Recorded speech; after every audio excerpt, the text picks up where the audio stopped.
Hello and welcome to a Sky Gameweek 23 review and a 24 preview. So starting on Friday there, it was a Gallagher captaincy for pretty much all of us who owned him.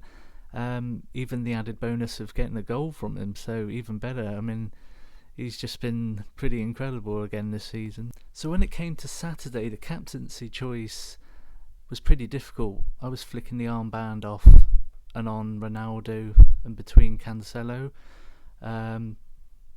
Could have got a 24 point, captaincy from Cancelo.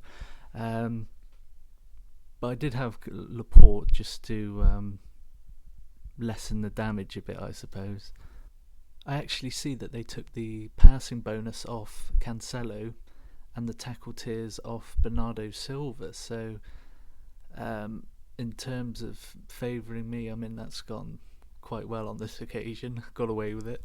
I didn't expect Man City to get a clean sheet at all, really, and I'm quite disappointed in how Chelsea went about things, really. They only started to play a bit once they went 1-0 down. Expected a lot more, and they were so poor going forward as well, and they gave the ball away a lot, and that's why Man City are 13 points ahead. So yeah, then it turned out later on that Ronaldo wasn't even in the squad. Not quite sure what happened there, because Ralph said that he would be back, so take his words with a pinch of salt from now on. It was great to see Coutinho back though. He's definitely a player I'm eyeing up and potentially might bring in after the overhaul at some point. So on Sunday decided to play it safe. Captain Bowen got a nice 16 points again there. It was either between him or Van Dijk, really. I expected Liverpool to get a clean sheet, which they did. That was a great game to watch though. I mean, Rafinha easily could have had 2 assists. One was ruled out, and he also hit the bar from a free kick, so pretty unlucky there. So after having watched the last 2 Brighton games, from a defensive point of view, I think they've looked really good. Cucurella even seems to be a good option. He always seems to be right up there with the tackle tiers. I can't imagine him getting passing tier too often, but I'm definitely thinking about possibly Lewis Dunk after the overhaul. Providing that he's back and everything, I think he could be a really good pick, especially with the upcoming fixtures that they've got. So looking to the captaincies on Friday the 21st of January, any Watford player that we have, Dennis or King. Josh King though has only got 11 points since I brought him in for that Brentford game though.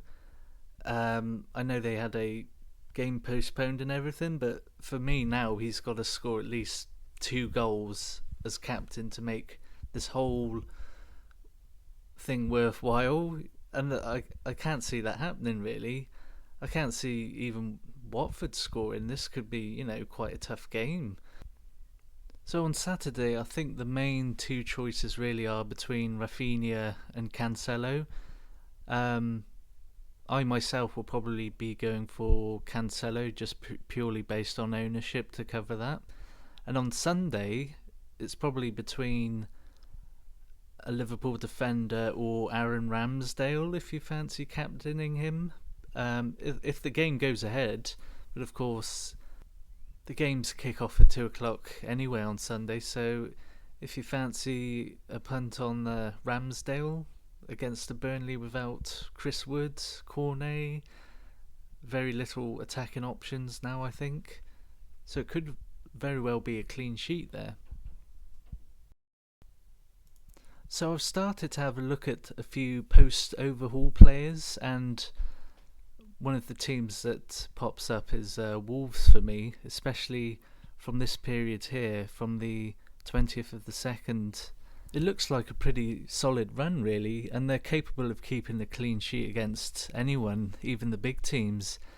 And some of the players' prices are absolute bargains really. I mean, talking about, Kilman, 6.2 million. Connor Cody, he's 8 million. Maybe a bit too expensive. 8 Nori. But yeah, Wolves are definitely a team to consider, I think. I also see, and shout out to anyone who's brought in Ward-Prowse lately, his fixture run looks pretty damn decent as well from Everton onwards, really. Everton till about the 2nd of April against Leeds. That period there looks pretty decent, really. I think he could get quite a few points out of that. So I did a bit of a quick player comparison. I was having a look at Kevin De Bruyne. He's been back for about 6 games now, and he's got 54 points. If you compare that to, say, Ronaldo, he's got 24 points in the last 6 games. He's proven every season on Sky to be such a beast, and I would really like to own him. I'm thinking about possibly owning him in all formats of fantasy football. I mean, you could argue that there's a lot of players that you could select instead who have games in hand and that, but the single game players are still doing so well. So that's about it for this week's video. If you enjoyed the video, please do give it a like and subscribe. I would really appreciate it. And I'll see you again soon, and good luck to everyone.